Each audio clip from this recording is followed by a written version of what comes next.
Welcome back to the deep dive. It's great to have you with us again today. Yeah, thanks for joining us. Today we are doing something a little bit different. Usually, we take a specific topic. Right, like a historical event or some new piece of tech. Exactly. And we turn it over, see how it works. But today we are putting the lens on something so fundamental to our lives that we usually just assume it is, well, permanent. Like gravity. Yeah, exactly like gravity. It's the water we swim in. We rarely question the tank itself. We are talking about democracy, but, and I want to be very, very clear about this right from the jump, not in the way you hear about it on the news. Oh, definitely not. We are not talking about polls. We're not talking about candidates. Or the scandal of the week. Right. Or who tweeted what about whom. If you're looking for punditry or partisan bickering, you are definitely in the wrong place today. Yeah, we are looking at the machinery, the actual operating system of governance. And frankly, this is going to be a bit of a grave discussion. It is. We are stripping away the sentimentality. We're looking at the cold, hard mechanics of how governance works, and specifically how it fails. Because we tend to view our current political systems, specifically representative democracy, as this default state of civilization. Like we evolved from hunter-gatherers to caves to kingdoms and then finally to this. And this is where history just stops. Right. We assume it's the final form. But history suggests that is a very dangerous assumption. Highly dangerous. Yeah. I mean, systems that seemed eternal, the Roman Republic, the Soviet Union, they eventually dissolved. Stability is real, but permanence is an illusion. That's the core premise we are dealing with today. We often confuse it has lasted a long time with it will last forever. Those are two entirely different things, and when you look at the timeline of human history, representative democracy is actually a blip. A very successful blip. Oh, massively successful, but a blip nonetheless. So to guide us through this, we are analyzing a really fascinating and honestly quite provocative piece of analysis. Yeah, it's titled Birth and Death of Representative Democracy. It's by Lev Motin from the Uncompressed Thinking channel. And we should probably mention right up front, this paper didn't just come out of nowhere. No, it didn't. It was actually triggered by an earlier discussion Motin had, a podcast titled Mixing Cultures and Peoples. Right. And that context is really vital to understand where this entire analysis comes from. Because in that earlier discussion, he was looking at cultural arguments regarding migration and integration. You know, the standard debates we all hear about values, traditions, food, language. But he felt the need to move beyond culture. He did. He realized that cultural arguments often miss the point because they're subjective. They get bogged down in emotion. Exactly. He wanted to get to the structural engineering arguments, the actual physics of the system. So today's goal, our mission for this deep dive, is not to argue politics. We are not taking sides on any policy. We are analyzing representative democracy as a design system with a life cycle. A life cycle, meaning Right. it has a birth, a maturity, and potential. And death. Precisely. We are looking at a specific failure mode. A scenario where a democracy's own success eventually overloads the exact conditions that made it possible in the first place. It sounds a bit ominous. It is grave, but I think that's the tone we need to maintain here. This isn't a polemic. We aren't here to shout. It's an autopsy of a living system. That's a great way to put it. We're going to look at the mechanics of governance and how they buckle under specific types of pressure. All right, so let's unpack this machine. If we're going to talk about how it breaks, we need to understand how it is supposed to run. Makes sense. So section 1 of our dive is the machine. When we say representative democracy, or RD for short, what are we actually defining? At its most basic level, RD is not just an ideology about freedom or rights. Those are the values it upholds. Right. But RD itself is an operating system for governance at scale. Scale is the key word there. It is. You can have direct democracy in a tiny village. Everyone meets under a big oak tree in the center of town. You raise your hand, you shout, you look your neighbor in the eye. Sure, but how do you govern a nation of millions? You can't fit millions of people under an oak tree. The physics simply do not work. It's impossible. Exactly. So RD requires a few birth conditions to even get off the ground. First, and this is absolutely crucial, it requires a population that acts as a single civic body. What does that mean practically? A single civic body? It means there has to be civic glue. This is a concept Neymotin stresses heavily. Right, civic glue. Doesn't mean everyone is exactly the same. It doesn't mean uniformity of thought or lifestyle. It doesn't mean we all eat the exact same breakfast. No, but there has to be enough cohesion that the population accepts collectively binding outcomes, Yep. even when they lose. This is the critical distinction between a population and a people, isn't it? Yes, a population is just a group of humans standing in the same geographic area. A people shares this glue. So if my candidate loses an election or a law is passed that I fundamentally hate, You don't burn down the Capitol. right, I accept it because I believe in the legitimacy of the system more than I hate the specific outcome. You trust that the system will give you a fair chance to win the next time around. Historically, this cohesion came from shared things. Shared language is a massive one. It allows for a shared national conversation. If we can't speak to each other, we literally can't persuade each other. Exactly. Shared cultural memory is another. Remembering the same wars, the same historical triumphs. Sometimes religion provided this glue in the past. Or at least a secular civil religion where we all generally agree on the same foundational myths and principles. Without that glue, the machine just rattles apart. The gears don't catch. Okay, so that is the software. The trust, the cohesion, the glue. Now let's talk about the hardware, the geography. Because this paper makes a really huge point about how RD is inextricably tied to the map. This is the geography constraint. If you go back to when these systems were being designed, say, the 18th or 19th century, Information moved at the speed of a horse. literally, direct governance by millions was physically impossible. You couldn't tally the votes, you couldn't host the debate. There was no internet, no telegraph, even at the very beginning. So they came up with a patch, a structural workaround to deal with the lag. The solution was to convert geography into voting entities. You take a region, you draw a line around it on a map, and you say, You people live here. You elect one person to go to the Capitol. and that representative governs nationally on your behalf. It was essentially a compression algorithm. You compress the will of thousands into the voice of one, just so they can physically fit in the room to make decisions. It's really interesting to think of it as compression, like a ZIP file for political will. That is exactly what it is, and for a very long time, this worked. In fact, it worked incredibly well. It allowed nations to grow massive and still function. It allowed for expansion across entire continents. It managed diversity by compartmentalizing it into distinct districts. It did. And that brings us to the success paradox. This is a fascinating system dynamic that Neymotin points out. A mature representative democracy produces immense stability. It produces wealth. It protects rights. It creates an environment where science and art can flourish because people aren't constantly worried about random violence or the state confiscating their property. Which all sounds great. So where's the paradox? The paradox is that this extreme success makes the country a global magnet. Everyone wants to be there. Of course they do. Why wouldn't you? It offers a better life, better safety, a much better future for your kids. But this attractiveness is the exact entry point for the stress test. It invites high levels of immigration. So the system creates the very conditions that will eventually challenge it. It becomes a victim of its own desirability. Exactly. If the system was a failure, if it was a totalitarian hellscape or a completely broken state, Nobody would want to move there. right. And this specific stress test would never happen. The stress is a direct symptom of the success. Let's move into section 2, the stress test. Now, the source material is very, very specific here. It is not saying immigration is bad. I want to be super clear about that for you listening at home, because it is so easy to misunderstand this analysis as just another political screed. No, absolutely not. The paper is explicitly clear that migration can be highly beneficial. It often is. It brings skills, energy, totally new perspectives. The decisive factor isn't the fact of migration itself. It is the interaction between the inflow and the integration capacity. Integration capacity. That sounds like a variable in a mathematical equation. Because it is. It's the rate at which a society can absorb newcomers into its language, its laws, and its civic norms.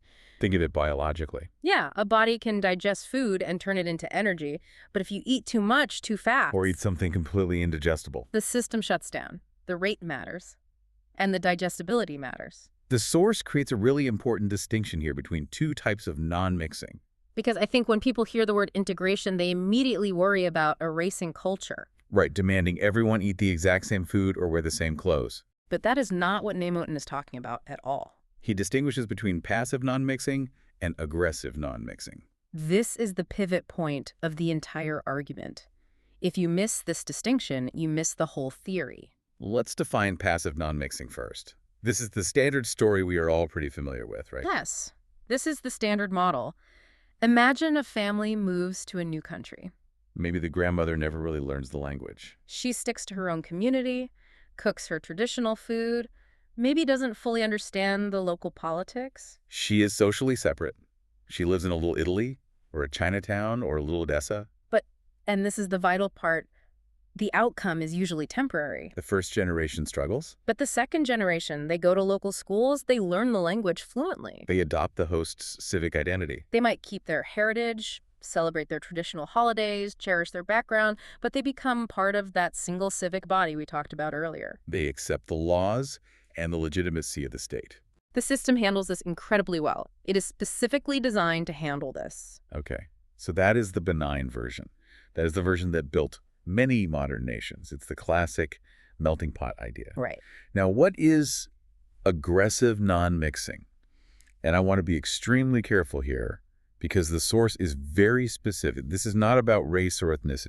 No, it is strictly behavioral and ideological. It has absolutely nothing to do with where you come from or what you look like. So what characterizes it? Aggressive non-mixing is characterized by enduring separation across generations. It's not just, I haven't learned the language yet. No, it's an active stance. It is, I refuse to accept the legitimacy of this host society. So it's an active rejection.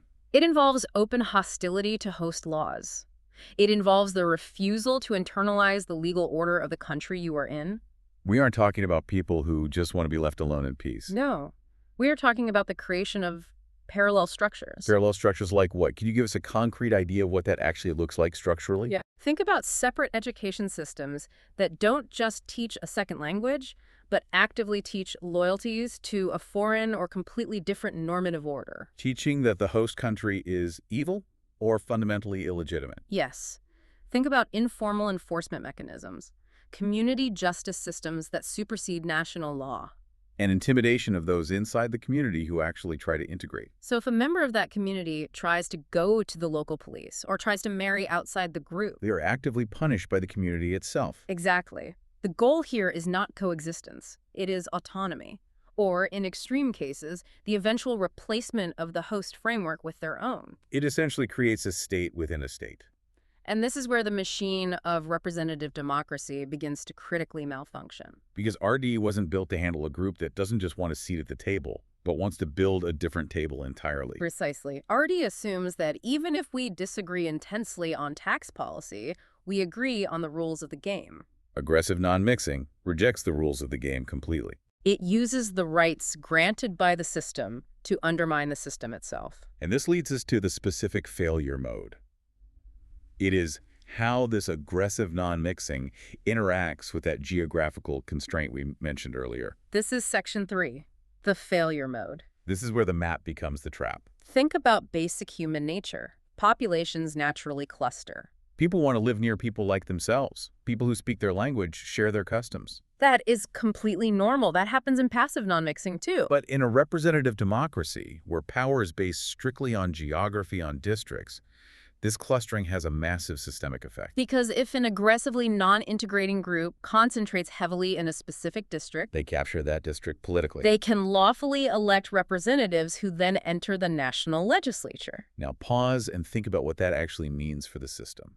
You have representatives sitting in the national capital, drawing a salary from the state whose entire mandate is to represent a constituency that fundamentally rejects the norms of that state. The source calls this an anti-native agenda.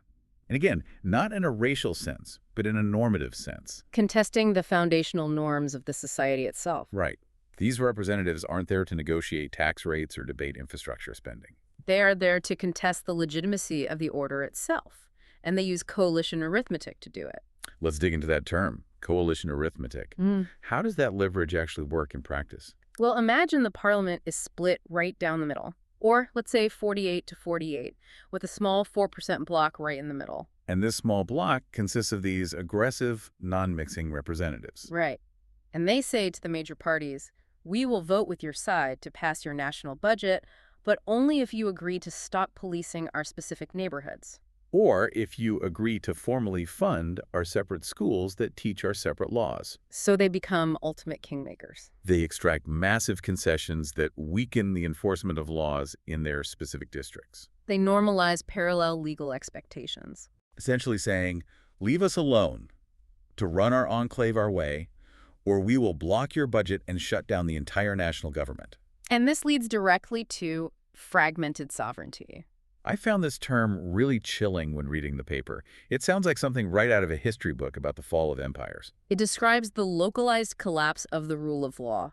Police may hesitate to enforce rules in these enclaves because they know it will spark a riot or extreme violence. It becomes a no-go zone, not officially on paper, but practically on the ground. The state effectively recedes from that territory. It is still colored in on the map, but the government's writ simply does not run there anymore. And for the broader society, this creates civic retreat. You start seeing highly inconsistent law application. You see self-censorship. People become afraid to criticize the enclave for fear of being called bigots or facing physical violence. It creates a permanent two-tiered justice system. And here is where the source uses the cancer analogy. And we need to be abundantly clear here. This is a systems theory analogy. It is not an insult to human beings. We aren't calling any group of people cancer.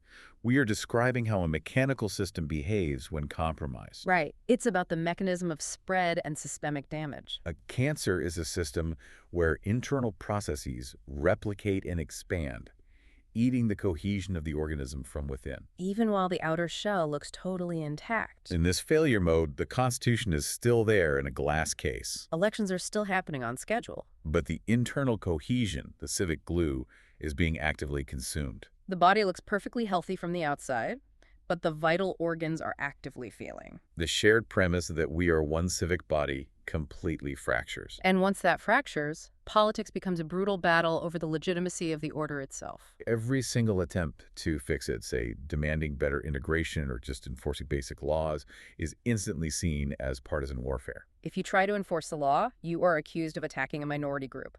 But if you don't enforce the law, you lose territorial sovereignty. So we have a system that is fundamentally stuck. It can't go back, and staying still means total disintegration. Corrective reforms become literally impossible because all institutional trust is gone. That is the end state of representative democracy under these specific conditions. It doesn't necessarily end in a dramatic bang. No, it ends in a long, paralyzed slide into terminal dysfunction. This is where the paper pivots heavily. We've diagnosed the illness. Now we look at the proposed cure. Section 4. The pivot. Direct representation democracy, DRD. If the problem is that geography converts non-mixing into power, what is the logic of the solution? The logic is pretty ruthless, actually. If the map is the vulnerability, you have to delete the map. You have to remove geography from the equation completely. Enter direct representation democracy, or DRD. Now, before we get into the nuts and bolts of this, we really need to clarify what this is not. Because when I hear direct democracy, I instantly think of ancient Athens. Or those California ballot initiatives where citizens vote directly on every tiny little proposition. Correct, and that is absolutely not what is being proposed here. That would be pure chaos. You cannot have millions of people voting on every budget line item, every complex trade regulation, every Tuesday afternoon. That isn't governance. That is a giant Twitter poll. It leads to total incoherence. So what exactly is DRD? How is it structurally different? In DRD, every citizen represents themselves solely in the process of selecting national representation. It uses secure, universal, digital access. Instead of your vote going into a local district bucket to elect a local guy, your vote goes directly to a national representative or a national party list. So I'm choosing a specific person to represent me, Yep. but that person doesn't have to live in my zip code. And you don't have to live in theirs. It entirely decouples power from territory. This is the crucial structural fix for the failure mode we just spent all that time describing. Representation still exists. You still have professionals writing and debating the laws. But the source of their power is no longer tied to a specific patch of dirt. How does that actually solve the enclave problem, though? Why does removing the map fix the aggressive non-mixing threat? Imagine that concentrated enclave we talked about again. Okay. In the old system, representative democracy, if they physically dominate a neighborhood, they capture the seat. They win 100% of the representation for that specific district, even if they are a tiny fraction of a percent nationally. In DRD, that geography doesn't matter one bit. To get any power, a group must appeal to the national electorate. Ah, I see. So if you are an aggressively non-mixing group and your entire platform is, we hate your laws and want to destroy your norms, You might win every single vote inside your physical enclave. but you will never get enough traction nationally to wield any significant legislative power. Precisely. You can no longer leverage a small, dense physical cluster into becoming a national veto player. The math completely changes. To get power in DRD, you have to build broad coalitions. You have to speak a language that appeals to the broader civic body. It creates a massive incentive shift. It structurally pressures all groups toward civic convergence. Yes, if you want any political influence, you have to integrate, at least politically. You have to step out of the enclave and convince people who aren't exactly like you. In RD, you only have to convince your immediate neighbors. In DRD, you have to convince the entire nation. That is a fundamental shift in incentives.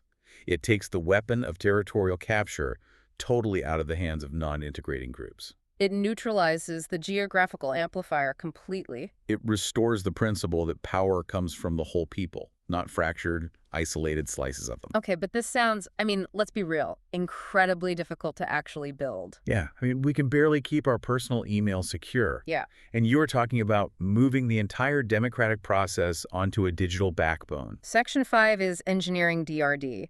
The source says we need to treat this like critical infrastructure. This is definitely the most important part for the skeptics out there, and frankly, we should all be highly skeptical about this. This cannot be built like a new social media app. It cannot be move fast and break things. It has to be built like aviation safety systems. Or nuclear control grids. Or global financial clearinghouses. The stakes are literal existence level. Right. If a social network goes down, it is annoying for a few hours. If this goes down, the national government collapses. The source explicitly lists engineering requirements in an appendix. Let's run through some of those key pillars. First up is identity and eligibility. This is the absolute bedrock. You must verify citizenship without creating a totalitarian surveillance state in the process. One person, one vote. Zero coercion. If you can't trust the identity layer, the whole thing collapses instantly. You need to know that a vote comes from a real, living, eligible citizen. Not a bot farm and not a duplicate. And that leads right into anti-manipulation. The system has to assume a highly hostile environment. Yes. We are talking about state-level adversaries here, hostile foreign intelligence agencies. We are talking about advanced AI bot farms, coordinated disinformation campaigns at scale. The system needs robust structural defenses against this. It needs to be able to detect if 1 million votes suddenly appear from a highly suspicious IP range, or if an AI is actively trying to spoof human identities. It sounds like a cybersecurity nightmare, to be totally honest. It is a massive, unprecedented challenge. But the argument is that we secure trillions of dollars in the digital banking system every single day. We secure nuclear launch codes digitally. It is scientifically possible, but it requires a level of absolute rigor we simply haven't applied to voting yet. We currently vote on machines that are often 10 or 15 years old, running wildly outdated software. Transitioning to DRD would require a literal quantum leap in civic technology. Then there's volatility breaks. This one fascinated me. The idea that we actively don't want the government to act too fast. The democracy shouldn't be a mood ring. It shouldn't change color every single time the internet gets angry about something. If you have direct representation, there is a very real risk of policy whiplash. DRD needs fixed cycles and mandatory cooling-off periods. You don't want laws made and unmade every 24 hours just because a highly emotional video went viral.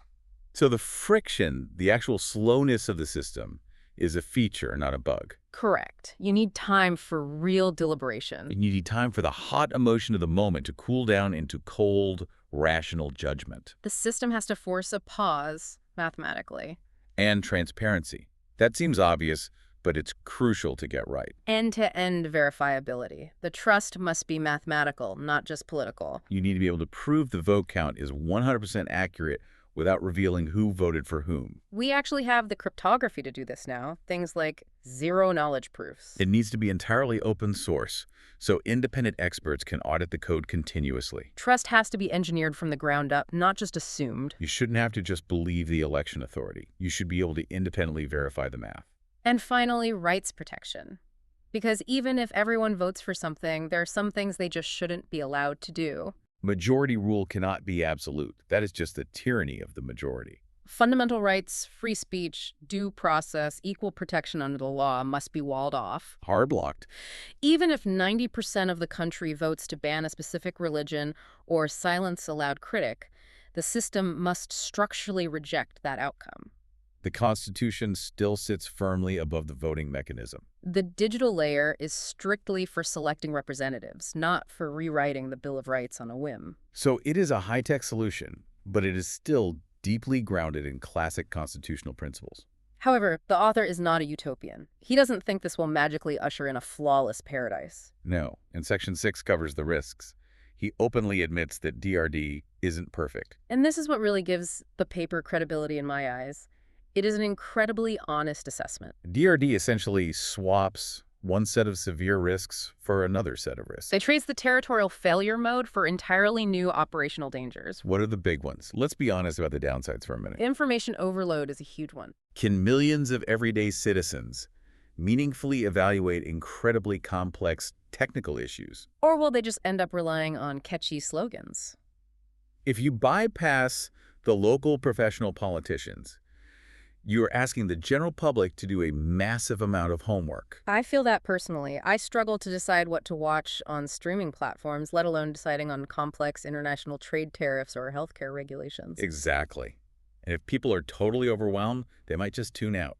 Or defer to online influencers who might just be skilled demagogues. Then there is manipulation at scale. Digital systems are inherently high-value targets. If you centralize the entire voting mechanism digitally, you create a single, massive point of failure for cyber warfare. If a hostile actor hacks the system, they hack the whole country in one go. In RD, hacking one single voting district doesn't steal the whole national election, so you're deeply concentrating the risk profile here. And then there's mobilized minority dominance. This is the fear that highly motivated, perhaps radical groups might participate constantly. While the moderate, busy middle just tunes out. If the apathetic middle doesn't show up to participate digitally, the extremists run the entire show, even in a direct system. You might easily end up with a government that represents the loudest voices, not the most numerous. But the verdict from the source on all this is really interesting.